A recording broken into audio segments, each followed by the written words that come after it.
Hi everybody, NWA Prepper here. I know it's dark, and dark sometimes is good. So I wanted to come to you this evening to praise peach sweet tea. No, it's getting cold. I mean, it is cold. It's not getting cold. It is very cold. It's below freezing. It's going to get worse. So I wanted to talk, and I'm waiting for some of my children here. And I wanted to talk to you guys about fire safety. And I'm talking, and I've been thinking about this a lot. Fire safety is a big part of my life. It's how, how I make money, or one of the ways. So fire safety covers everything from your vehicle, which is where I'm at now, so that's on my mind. It's on your home, it's on your business, it's on your property, it's on your, if you have a bug out location, fire safety has to be part of all of it. You already have an emergency mindset, or most likely, or you wouldn't be watching this channel. So one of the easiest things you can start with is to be ready for everyday emergencies, which are fires. Every day people lose their home, their belongings, their vehicles, sometimes their lives, because they're not prepared for fire emergencies. There are some easy steps that you can do to be ready for fire emergencies. Number one, you can have a fire extinguisher, and we'll start in your vehicle. You can have a fire extinguisher in your vehicle that is accessible, not hidden under the box in the back of the truck, or somewhere hidden in the back of the SUV or in the trunk. It can be in the trunk, it can be in the back of the truck, but it needs to be accessible easily. And there's some skills you need to have, and we'll talk about vehicle fires. I'm going to do another video on just vehicle fires. But there's some ways to learn how to use that extinguisher, because it's made to function in a special way. Or you need to use it in a special way. It's the same extinguisher. And then in your home, you need to have a smoke detector. Whether you have ever prepped for anything else, you need a smoke detector. A functioning smoke detector, which means it needs to have a battery put in it a couple times a year. They're inexpensive. There's no excuse. There's reminders all over the internet. Change your clocks forward and backwards for daylight savings time. You change the battery in your smoke detector. If your smoke detector is over 10 years old, get a replacement. And you can get a replacement nowadays that has a 10-year battery. They cost a little bit. They're about $25 or $30 for one like that. But you can get a good quality smoke detector for $20. It has to be placed where it's supposed to be placed, and when you buy it, it has a diagram of examples on places to put them in your home. Your local fire department, if you're unsure where to put them, call those guys. They're pretty smart, some of them, and they'll be glad to give you guidance. Some places, they'll even come install them for you. Not every place, but some places. So put them where they belong, keep the smoke detectors functioning. You want to keep them clean. You don't want to spray cleaner on them, but you can wipe them down, keep them from dust buildup, and you want to keep the batteries in them. And replace them every 8 to 10 years. No matter how good they look, it's time to replace them.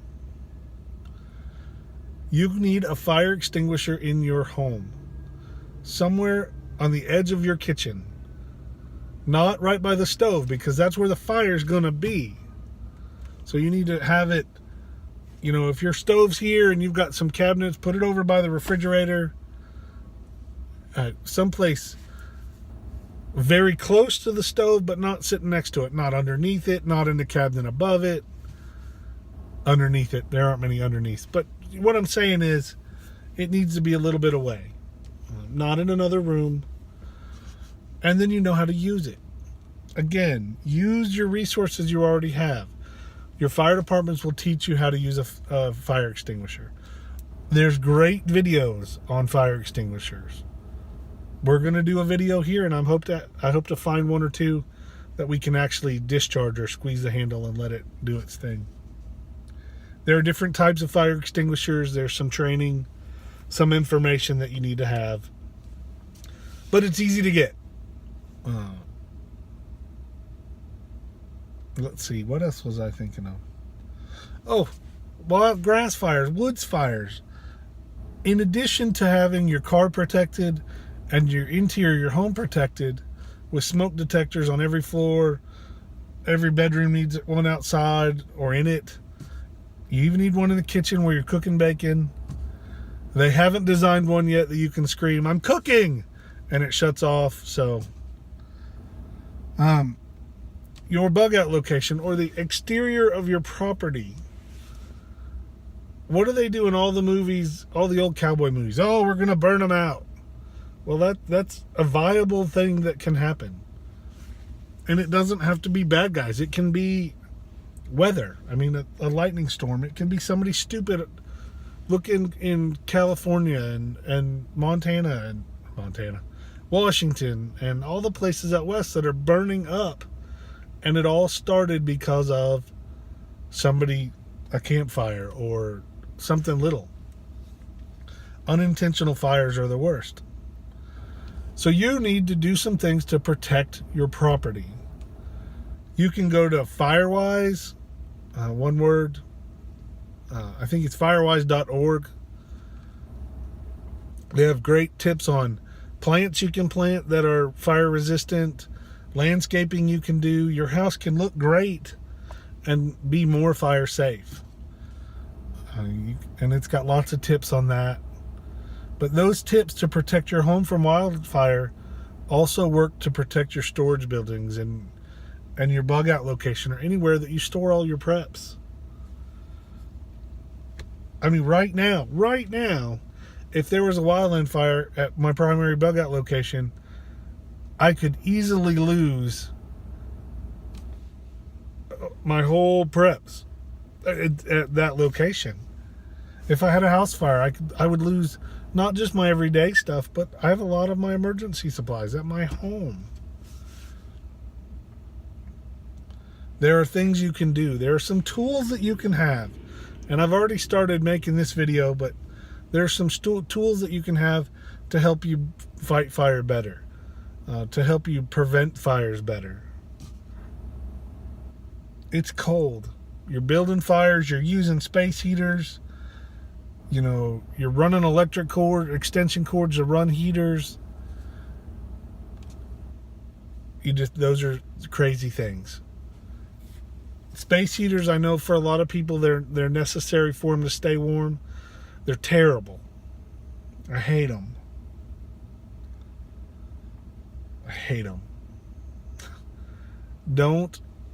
People that don't clean their chimneys. You need to, as someone who's in the preparedness mindset, you need to have the capabilities and knowledge to clean your chimney. It needs cleaned every year, at least once, guaranteed. It's not a complicated process. It can be a little scary because you're up on the roof. But it can be done. And if you can't do it, have the tools so you can barter someone to do it, or have someone on your group, your mag, that can do it. Before there's problems like that, there are chimney sweeps out there. It is money well spent. $150, or I don't know. I have a non-functioning, so it doesn't work. But $150 or $200 that could possibly save everything in your home and your family's lives. Super easy and super awesome. Get your chimney cleaned by a professional. At least get it done once, and then if you learn to do it, then you can maintain it. Fires. They're super devastating. They've destroyed entire civilizations, entire cities, not towns, cities. Chicago had a giant fire in, I forget when it was. London, Most of London burned down in a fire. The Chicago fire that burned a lot of Chicago, I believe the myth or the story is that a cow kicked over an oil lantern in a barn. Like kicked the table and it fell down and it burned down half of Chicago. That can easily be everything you have. You guys got to be ready. Everyday emergencies are just as important as zombie apocalypse. More so, because everyday emergencies happen every day. Towns have paid fire departments, and there are hundreds of thousands of volunteer firemen that go to fires every day. Today.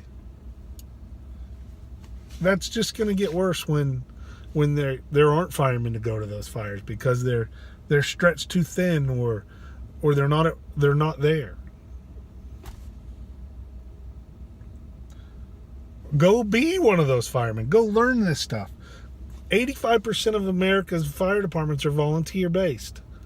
Go volunteer to be a firefighter. They're going to teach you how to fight fires. You're going to learn things to be prepared for emergencies. This video is getting a little bit long and I'm kind of gripey, but it's because fires suck. I've had a house fire. I've had my home completely destroyed one time with fire, and another time I made a mistake as a child cleaning out the wood stove and I almost burnt my house down. The other time our house got hit by lightning and burned to the ground. Everything we owned was gone in minutes. And there was nothing anyone could do. You could have had a fire truck. Literally, we're 200 yards from the fire station, and one of the neighbors heard the lightning hit, who was a fireman, and drove, came over the hill, heard it, got in his car, come over the hill from a quarter mile away, saw the fire, went and got a fire truck. We lost everything my family owned. It's just that easy.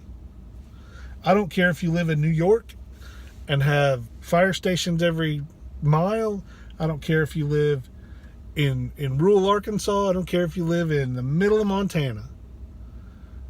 Fire can destroy everything you have easily, no matter where you live. Fire gets in an attic, there's very little firefighters can do about it. You get hit by lightning and all the wiring in your home bursts into flames at the same time, there's not very much a fire department can do about it. There's some things you can do to prevent it. You can have your stuff in more than one location. What's the old saying? Don't put all your eggs in one basket. Be safe. Check your smoke detectors. Get a new one if it's old. Put batteries in them. People don't die in house fires when they're awake and there's a way out. They die in house fires when they don't know about it and they die from smoke inhalation in their sleep. You're worth $20, and your kids and your spouse are for sure worth $20. So get new smoke detectors, multiples. They'll tell you where to put them on, one on each floor, outside each bedroom, in the kitchen. It's important. The next $20 prep, go get a $20 fire extinguisher. I believe I saw them at the Big Blue store everyone hates for $19, 1996, 1998. Take care of yourselves. Let's get ready for emergencies today, tomorrow, and even once the balloon goes up. Thanks for watching. We're getting real close to 300 subscribers. We have the competition. Go back and watch the video about the December Prepper video challenge or December Prepper challenge. Make a video response to that. Get entered for a contest. There's a lot of cool stuff that's going out. But you have to make a video response to that video to be entered. All the directions are there. NWAprepper.com gives you all the ways to get a hold of me if you have questions or comments. I've got Facebook, Patreon. Patreon is really going great. Patreon, I've got content on there that I usually don't even talk about on here. I like, it's $1 a month. You get my time in a much different fashion than this. Plus, I also post most of the YouTube videos there as well, in addition to special videos and special blogs and special benefits to being one of my Patreon members. It's $1,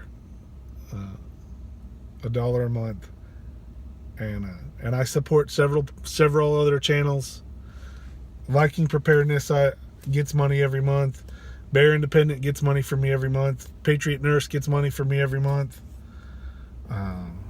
There's a couple more that they don't post very often, but I want to encourage them and I want to lift them up, so I do that. And most importantly, there's benefits for that $1 a month other than just watching videos, so I like that. Thanks for watching. Good Lord, 16 minutes is too much. Let's get ready.